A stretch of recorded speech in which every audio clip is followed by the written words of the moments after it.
Journée internationale de la secrétaire, le digital présenté comme opportunité pour une bonne performance en période de Covid-19. Et puis la FIPME, Fédération ivoirienne des petites et moyennes entreprises, a reçu la visite d'une équipe de la BRVM, Bourse régionale des valeurs mobilières. Les détails dans cette édition. Bienvenue à toutes et à tous, madame, monsieur, vous suivez le journal.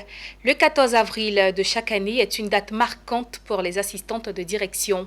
À l'occasion de la célébration de la Journée internationale de la secrétaire, la Ligue ivoirienne des secrétaires de Côte d'Ivoire a organisé la commémoration de cet événement autour du thème « Le digital, quelle opportunité pour l'assistante de direction en période de Covid-19 ».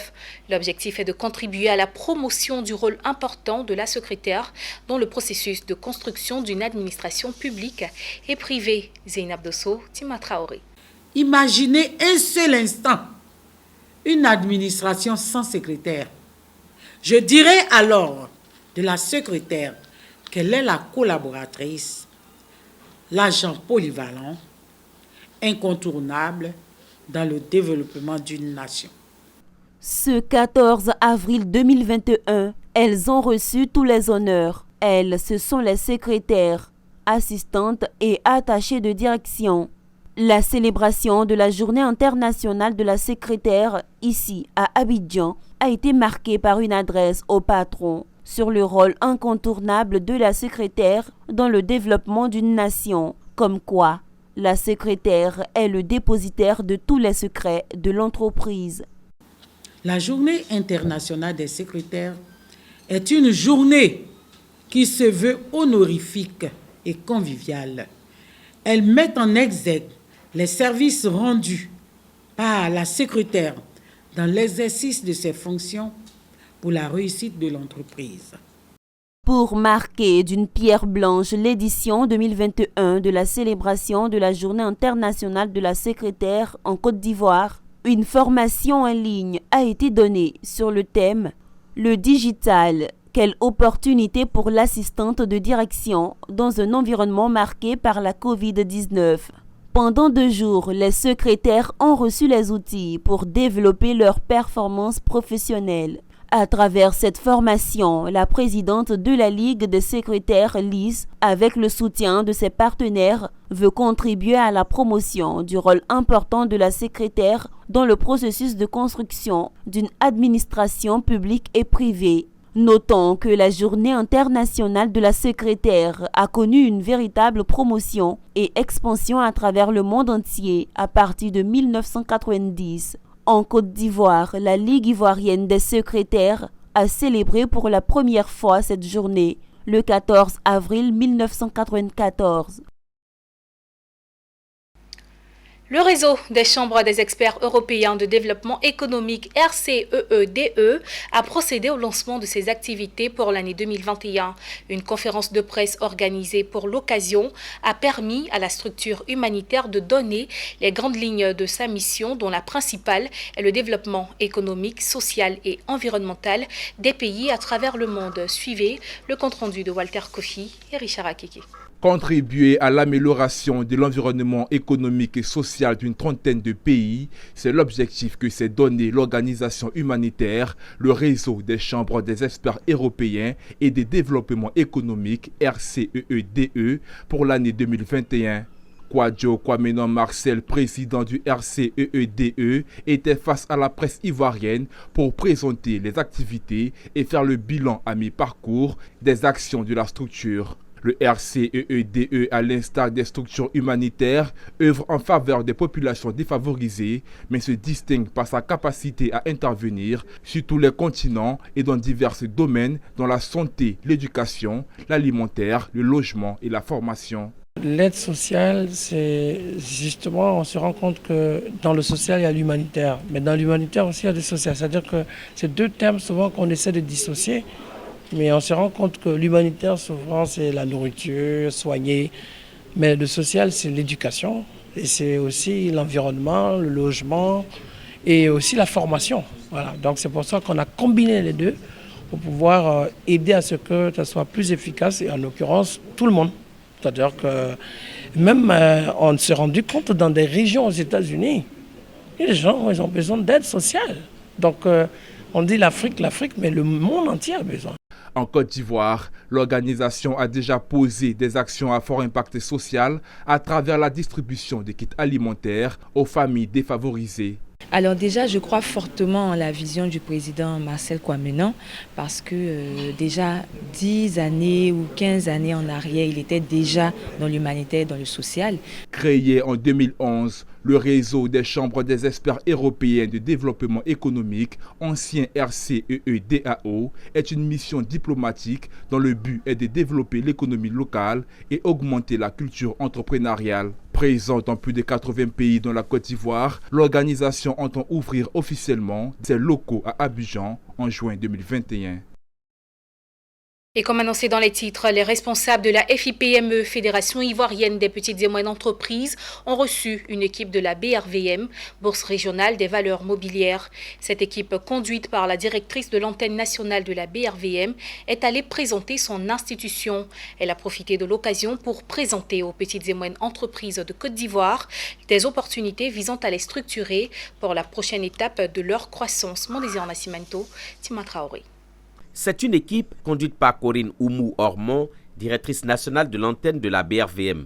Elle est allée présenter la Bourse régionale des valeurs mobilières BRVM, sa mission, ses objectifs, mais aussi les nombreuses opportunités que l'institution offre aux PME. Parmi ces opportunités, des outils et des programmes qui pourront leur permettre de mieux se faire financer sur le long terme. Corinne Oumou-Ormond s'est aussi appesantie sur les critères pouvant permettre aux PME de bénéficier des facilités de financement.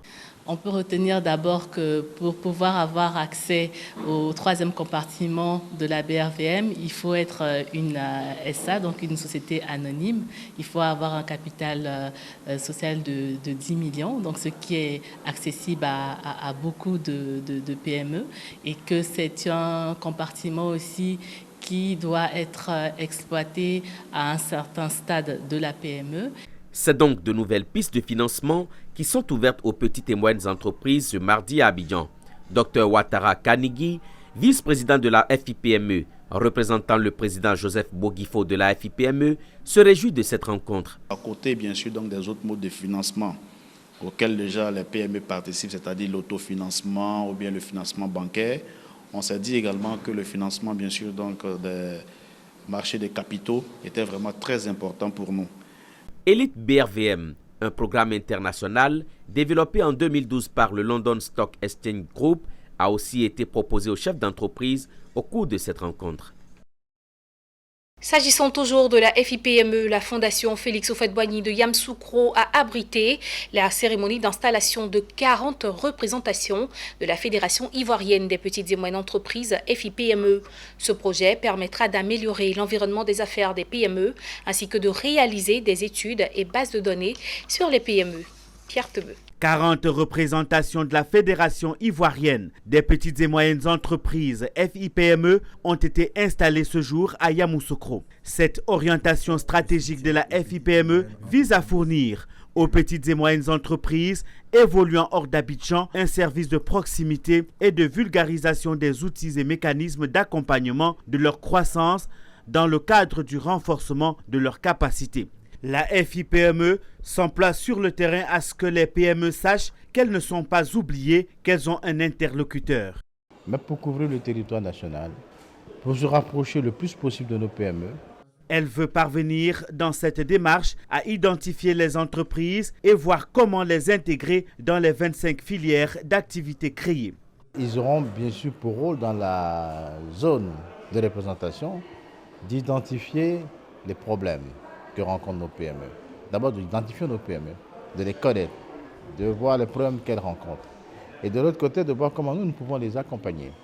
Parce qu'il y a toute une série de mesures qui sont prises par l'État. Nous voulons en face avoir des personnes efficaces, véritablement représentatives, pour que les objectifs recherchés soient atteints.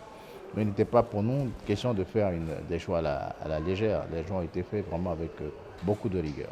Au sein des représentations régionales et des délégations de pôles économiques, la FIPME mènera entre autres activités l'identification des PME et l'appui à la délivrance des attestations PME, sensibiliser aux démarches publiques locaux et autres paiements en ligne des impôts et CNPS. En initiant cette cérémonie d'installation de délégation régionale de votre structure, vous affichez clairement votre volonté de donner les mêmes chances au secteur informel, à l'artisanat, aux jeunes et aux femmes, entrepreneurs de nos villes, de l'intérieur du pays, de bénéficier de l'appui nécessaire à leurs activités.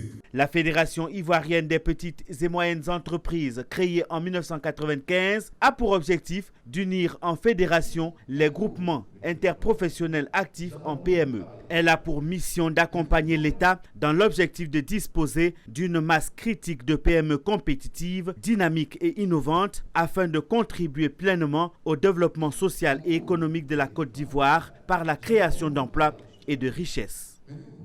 Et puis, dans l'est de la Côte d'Ivoire, la société coopérative des producteurs de Bondoukou, Copabo, était récemment en assemblée générale. Cette organisation agricole active dans la production, la transformation et la commercialisation de l'anacarde a tenu sa 25e assemblée générale ordinaire. Il ressort de la rencontre que la coopérative se porte plutôt bien malgré les contraintes liées à la Covid-19. Suivez le reportage d'Anissé Kouadio.